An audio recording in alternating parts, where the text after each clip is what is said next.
everybody. Good day. Rachel here. I'm sitting in my truck on the edge of Spring Grove, getting ready to go out and visit Leonard and Janna Myrah at their farm. And when I woke up this morning, I was so excited because it is a hoarfrost day. Look at how beautiful the landscape is. So I'm going to try to take a video of my drive out there so you can see the beautiful hoarfrost of Houston County, specifically right outside of Spring Grove, Minnesota. Ugh. Put on your gloves and your hat, everybody. I'm going to put the window down and let's go out to the Myrah farm.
Hi, Janna. Hello. Hey, Len. Hi. Why don't we start with the difference between your Christmas traditions based on where you grew up and also maybe the background, the cultural background of your families? Okay, Len, go ahead. Well, our tradition is pretty much what is in Spring Grove. Tradition of Norwegian Christmases back in the 40s and the early 50s. Living on a farm, we'd always do chores early so we could get in inside and have our Christmas dinner, and so everybody made an extra effort to get all their chores done. And our Christmas meal was basically meatballs and mashed potatoes, lutefisk, and of course lefse and our cranberry relish, and then of course as a young boy we were all anxious to get through the meal so we could open our presents, and we did it on Christmas Eve. I never did understand to wait until Christmas to open up your gifts. I think we've incorporated some new traditions with Janna, and she can talk about what we usually have for Christmas Eve now. And of course, before our meal, we always read the Christmas Gospel, and that was a tradition we always had. And so, and I can't remember if we had Christmas Eve services back in the 40s and 50s. During the war and World War II and after. I think the musical part of what we have at Trinity today has been incorporated in the last 50 some years, and I wasn't that present when I was growing up. But I know we'd always have a Christmas Day service in the morning, but I can't remember if there was a Christmas Eve, like a candlelight service. I don't think we ever had that. So, but I think that was pretty much standard for Spring Grove Norwegian community back in those days. And it's changed some with the southern influence that Janna has brought to our family. So, Well, I grew up in a city, in a small, Knoxville, Tennessee, and Christmas for us began at the 11 o'clock service on Christmas Eve. We always had an 11 o'clock service, and it lasted until midnight, and that was the beginning of Christmas. And I'm not really thinking that about specific foods that we had at Christmas time. All I can think of is that, what is the stuff my mother made every year for New Year's? We had to have black-eyed peas for New Year's. That was good luck. That meant good luck. I remember that tradition, but my mother was this fantastic cook of Southern, all things Southern, and so I'm sure we had the traditional Southern things at Christmas time, ham, and I remember potato salad, and she would make all the cornbread and all that, and so yeah. So but when our kids were young, Lynn's sister and her family would have in the summer some young women from inner city Chicago who would come to their farm just to get away from the city. And when our kids were young, we kind of developed a tradition of, instead of giving gifts at Christmas time, we would all get together, but we pooled our resources and sponsored those girls to go to a Lutheran school in Chicago. So we paid tuition for them. So that's been kind of a tradition in our family for a long time. It maybe has prompted me to take an interest in alternative giving, which we do in our church now, and I'm on the mission team, and we're putting out a catalog and doing alternative giving. And in fact, we've talked this year, we've kind of gotten away from that. We're talking at Thanksgiving with my daughter and I that maybe we would give alternative gifts this year instead of giving stuff that like we have done in the past. So that's another tradition that is kind of long-standing in our family, which has kind of eased its way out over the years as the kids were smaller. And the other thing is, on Christmas Eve, for I don't know how many Christmas Eves we have friends that come over, and any of our family that happens to be around, and sometimes they bring their family, and sometimes members of our family are around too, but we always have soup and salad. We have wild rice soup and salad and breadsticks and cranberry cake after church on Christmas Eve, and then our family usually gets together on Christmas Day. But we have friends that we've celebrated Christmas Eve with for many years. How many years do you think it's been, Lynn, since? I mean, I can remember since close to 50 years. 50 years, I'd say, that we are with them on Christmas Eve. So, what was your upbringing, Janna, as far as culture that you were aware of? my mother was from North Carolina and Scotch-Irish descent, and my father's mother was British, and my father's father was German. My father came from Baltimore, Maryland. He grew up in Baltimore, Maryland, and made his way to North Carolina, where he met my mother. So he was a pharmacist and went to work at a pharmacy in North Carolina, and met my mother, who was working in a courthouse there. So, yeah. Was Christmas a big part of the year for you all? Well, yes, but not.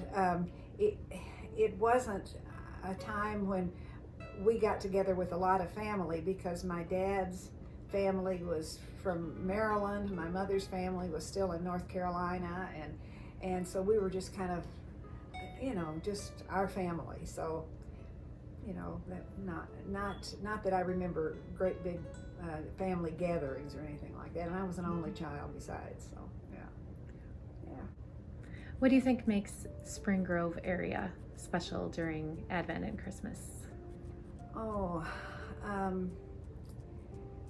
well, I think about all that goes on in the community. There's, when our children were small, and it's still going on, is the caroling party. That was always a big part of Christmas. The kids were always here for the caroling party, and then there's the Festival of Trees now. And when our grandchildren came along, they thought it was just great to go to the Festival of Trees and to see Santa and all of those things. And of course, always the church services, are always so special at that time of year. So. I used to keep her stocked in perfume. Yeah, that wasn't a crazy gift. That was a great gift. But I can tell you what one gift that you gave, that our daughter, when she was little, she was telling her friends, I don't understand this, but my dad gave my mother a man with a beard for Christmas. He gave me this big Nissa. He's out here on a Spark. He's riding a Spark. You'll see him by our back door. And he gave me that for Christmas one year, and our daughter thought that was very strange that her dad gave her mother a man with a beard for Christmas. What do you usually get for him? Oh, well, he has absolutely no needs. So it's anything that we can foist on him. And, well, I don't want to get into the vest business, but I should show the vest that we gave you that you wore for 97 years or whatever it was. And it's still, I don't know. But if he finds something he likes, then he wears it until it falls to pieces. And so I remember giving him a vest one year, and it's gotten to be just the object of a joke. I don't wear it anymore. You don't wear it? You haven't worn it this year? Well, I think it's went to the burn barrel. Oh, finally. So, but no. Has your family ever joined in that old Norwegian tradition of julebukken? Yes. In fact, when I was a young bride and first came back to Spring Grove, we had julebukkers. We were living in this house, and I think the house was still kind of empty. Weren't we working on it or something? Well, probably had this sofa, nothing much more. I think we had The sofa's 55 years yeah, old. this sofa. It was the first piece of furniture we bought here, I think. And it was Pastor Rolf Hansen and his family, and the Matsons, and Grays, I'm sure, were part of that. And Edward, his brother Edward, and Audrey Jean Myrah. I think it was 4 couples. So. I had no clue what was going on. All these people were at our door, and then I think after it was all explained, I think we donned masks and costumes and joined the group and went with them after that. So that was lots of fun. My memory of going on a sleigh ride at Christmas time, I think, was with the Griffins. Do you remember that? Well, yeah, the Griffins and Markino Anderson, Andy Anderson's dad, had a team of horses, and I think we had a sleigh ride that went from the old sales barn area down to the Muller Woods, and that's just west of the sales barn. And I remember as a kid we used the horse and sleigh, and in the wintertime we used the tractors. We drained the radiator on the tractors, and we didn't use the tractors, just horses and You had Dimples that took you everywhere. well, we had a pony. Yeah. Edward and I had a pony named Dimples, and we had a little sleigh for her, and we used that. And the big thing in Spring Grove was, and I wrote this in a little story for Trinity Lutheran one several years back, that Myrah Hardware was where the current hardware is, and to the left of Myrah Hardware is the Cornell Dry Goods Store, and to the right was the theater. And now they're all part of the hardware store. But in Christmas time, in the back of the store, they set up a shelf that is probably 12, 14 feet long with all the toys.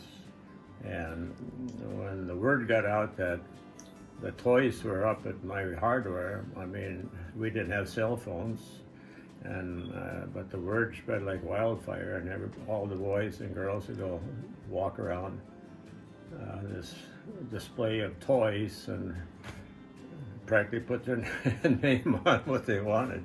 And that was basically the toys that were available to this community. We didn't have Amazon, we didn't have Dayton's in the city. Anybody who could afford to go to Dayton's back then was something special, but the stores weren't open on Sunday, and nobody went shopping the weekends. Everything was closed, and so basically the toys that were available to the kids in Spring Grove came from Myrah Hardware. Main Street was different back then, and it'd be busy on Saturday night, and people would come to town early and park their car, and they'd sit with their window rolled down, and they'd visit up and down Main Street, and most of us in Norwegian back then. And so, and they do their shopping for the weekend because everything was closed on the weekend.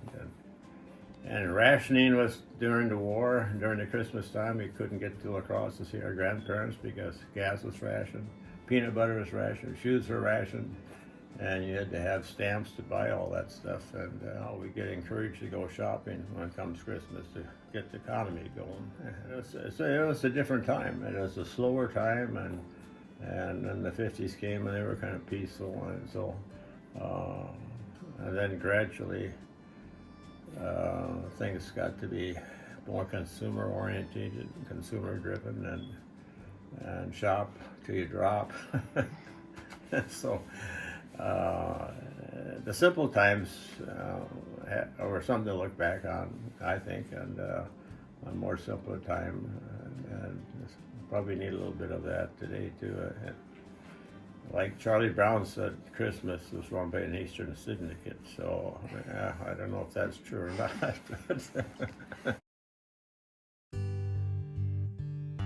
I remember Advent calendars with my children. You know, we had Advent calendars when they were small, and we would, you know, open one each day. And at one point, our kids had this manger that was this big, and it was crafted by a guy who did some woodworking here in Spring Grove, and we had these little straw sticks. And before Christmas, if someone did some act of kindness or something for somebody else, or something they didn't have to do, but it was to please someone else, they got to put one of those in the manger to get the manger ready for Christmas. And we thought this was all well and good until my brother-in-law Ed said, "Oh, it's like the merit system for Christmas." And then we thought about that a while and thought, yeah, it's not a merit system. It's you know, we live by grace, not by earning our way through these things. So we kind of abandoned that. But I remember that the kids would do that. "Oh, I made up my bed. Nobody told me to. I get to put something in." And they were just all busily doing all these things that would help get the manger ready for the Christ child. But like I said, it turned out, Ed put a different slant on that whole idea. And when we thought about it, we thought, yeah, he's right. This really isn't the thing to be doing. But lately, around Thanksgiving time, we go out to Steve Goodbridge's and pick our tree, and that's been it's been going on now for probably 10 years. You know, it's going to be kind of a tradition for us. Go out there, and our daughter and her family are down from Northfield. They'll go along with us, and so I'm trying to convince them to get a smaller tree each year because it's a lot of trouble for an old man to wrestle a big tree. So. Well, we always go through this. He likes the Charlie Brown tree, and he issued an edict a few years ago that any tree that we chose was fine as long as he could get it in the house with one hand, holding it with one hand. And I like the whole forest, you know, and I know that where we put our tree, it's like an 11-foot ceiling, and I think, oh, we could put just this great big tree. I'm going, look at this, and he's going, look at this. And so it's hard sometimes for us to decide, but we usually compromise. Janna does a great job of decorating, and fortunately we discovered friends and relatives in Norway 40 years ago, and they've been more than generous with sending us decorations for our tree and manger scenes and Norwegian sweaters, and so we're she being a southern gal and had never heard of a Norwegian until she met me. She's embraced the Norwegian tradition pretty well, and we make lefse now, and she does a great job of that, and so that's become kind of a tradition too, is making lefse before Thanksgiving and Christmas, and so, and I think that's one of the more fun things we do together is we put on the Christmas music, or if things are tense, we put on slack key Guitar. music from Hawaii, and that calms everybody down and helps the lefse, I think. So. When our children were small, we got this, and it's always been a fun thing to use every year. This little Advent thing. Kids are in their 50s, so it's when they were little that we got this, and we light it every year, and now the grandkids are lighting it and enjoying it. Of a store in Caledonia. In the window of a store in Caledonia. Called the Brass Banana. Huh. And I always admired it, and the woman who owned it, on the store, called me and said she had mistakenly thrown out the box to put this in, and she had no way to store it. So if I wanted it, she could give me a nice deal on it. So I got it when my children were just tiny. Aww. And we put it up every year. That is so sweet. Is it working? Well, I'm giving it a whirl. I mean, I'm not making it do. I think the candles are a little short right now for it. It doesn't take much heat to go up there. If the blades are turned the right way, the heat from it makes it go. It is working. Well, this is special because we received each of these pieces. They're hand carved by Henning in Norway, and we received a piece a year for many years from the family of our exchange student Ingunn from Norway, from her and her family. When did she live with you? She lived with us. Her class was the class of 1992 in Spring Grove High School. And you still have a great relationship with she and her family. She were just here this past summer. Yeah. And her family, her mom and dad, and Ingunn and her family have given us, like, we started out with, I don't remember, sheep maybe, and then each year they've added to it until it's been complete now for several years. So we think it's very special.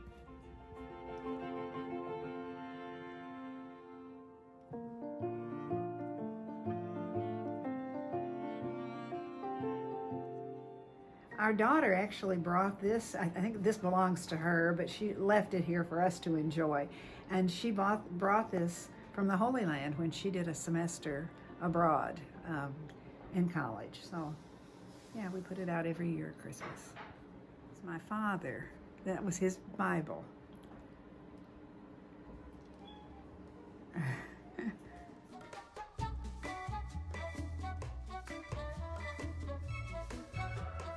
Well, the three wise men came from Norway, from the Hadeland glass factory in Norway. And we carried them back in our carry-on luggage.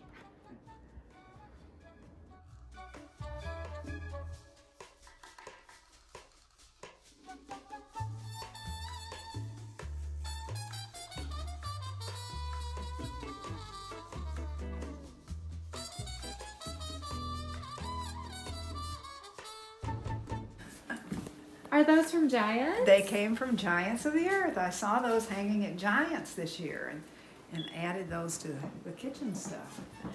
Sweet. This is a fun little scene. From Norway. It's got the, yeah, I think. I don't remember where I got it, but that's... Do you believe in the story of the Julenisse? Oh, absolutely. Yes. Do you leave some porridge out in the barn at Christmas, on Christmas Eve?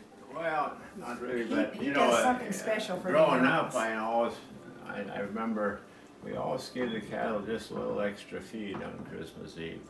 You know, they just much special, but it just seemed to be the thing to do.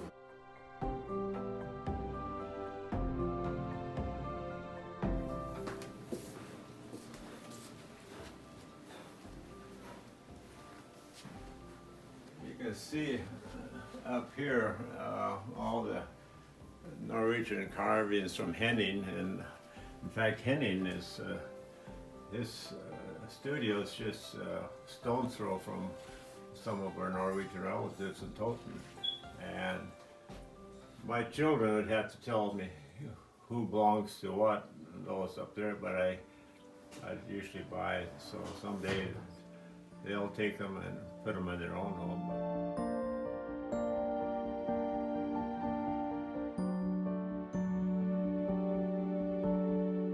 Pretty much a Norwegian decorated tree with all the. And these are some of them. Here's a kid. And the A little kid on a spark or a kick sled, a spark, you know. You see, those are all over the areas of Norway. People use them all the time. When they go, it's like having a walker for balance and.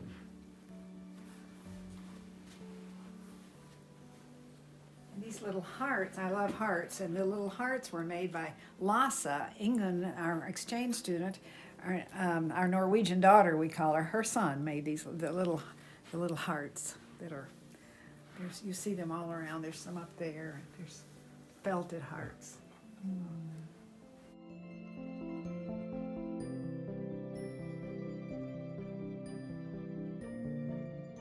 Christina in 2004, so she would have been how old? 2 years old. 2 years old. 2.5. It's made from cookie dough, you know, bread. Yeah, so she painted it. Junior at St. Olaf. Yeah. Yeah. So.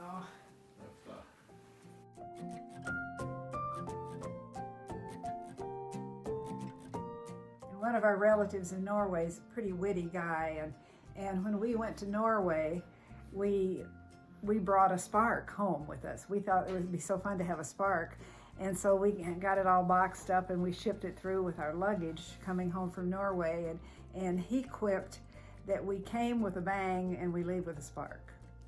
When he was about 5 with the spark. Tate Narvison. And that spark came back. Well, we've had it came back in 94. We went over for the Winter Olympics, and we bought the spark and shipped it in all the back with our suitcases. Lynn gave me a Nissa. That's the one that Amy said that her dad gave her mom a man with a beard for Christmas. And then Lynn made this little rocking horse when he was 7 or 8 years old. So at country school. Sometimes he sits on the dining room table or somewhere, but he's in a stocking this year. Which school were you attending? The Switch Country School is just, where Gary Williamson lives on the way to California. It's right across the road from, that's where the Switch School was. And I went there for 5 years before I went to Spring Grove. And the reason they called it a switch, they had a switching track there early after the railroad got here, because when a full train came from Caledonia, it couldn't make it up to Goobert Hill with a full load, so they decouple half the cars at the bottom of the Goobert Hill, and they come up and they'd back up cars that were still coupled to the train and put them on the switching track, and then they back down the Goobert Hill and pull up the rest of them, and then they recouple and go on into Spring Grove. So. But by the time I went to school there in the early 40s, they didn't have, the switching track was already gone, because they developed bigger steam engines by that time, and they could pull a full load up. But the train used to come right by our schoolhouse, and that's gave it the name of the switch. So, we had a piece of wire across the front of the schoolhouse, and then had sheets hung up, and we had plays, and all the families would come and had the stove stoked up with firewood, and it was cozy. And the last thing the boys did before they went home from school in the evening was to fill the wood box. So when the teacher came out in the morning early, she could start the fire. And in the wintertime, my mother would send Edward and I to school with a little can of vegetable soup with some meat in it, and we'd set that underneath the stove, and so by noon hour we'd have nice warm soup with that'd be our school meal. And I went to country school, we probably had 12, 14 kids, you know, from grade 1 through 8th grade. Nice to be able to share with less fortunate people, and that, to me, that's the real meaning of Christmas. So. Well, it seems like at Christmas, everything, we kind of stop and pause, and we think about giving and sharing, and we think about peace and love and all those things, and that's what we need to carry with us, I think, through into the next year, and keep those things alive longer than just at the Christmas time.